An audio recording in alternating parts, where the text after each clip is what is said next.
जमीनों की खरीद में कथित गड़बड़ियों को मुद्दा बनाएगी सपा। इसे 2027 का सेमीफाइनल मान रही पार्टी।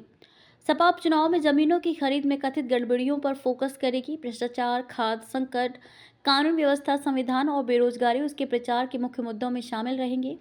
पार्टी अध्यक्ष अखिलेश यादव ने मंगलवार को गाजियाबाद में समर्थकों की बैठक के जरिए पूरे प्रदेश के पार्टी कार्यकर्ताओं और आम मतदाताओं को सियासी संदेश देने का प्रयास किया। अखिलेश ने उपचुनाव के लिए अपने प्रचार अभियान का आगाज गाजियाबाद से किया है। वे शीघ्र ही अन्य सीटों पर भी प्रचार के लिए जाएंगे। पार्टी उपचुनाव को अगले विधानसभा चुनाव का सेमीफाइनल मान रही है। पार्टी नेतृत्व का मानना है कि यहां मिली विजय से एक संदेश जाएगा कि भाजपा को हराना सपा के लिए मुश्किल नहीं है। इसलिए सपा का पूरा फोकस है कि धार्मिक आधार पर मतों का विभाजन ना हो सके। वे पीडीए के नारे से जाति के आधार पर ध्रुवीकरण की पूरी कोशिश कर रहे हैं। सपा के एक वरिष्ठ नेता कहते हैं कि भाजपा के धार्मिक आधार पर ध्रुवीकरण की कोशिश का जवाब पीडीए की रणनीति ही है। अखिलेश ने गाजियाबाद में समर्थकों को यह मनोवैज्ञानिक संदेश देने पर फोकस किया कि जनता पूरी तरह से भाजपा को हटाने के लिए तैयार है।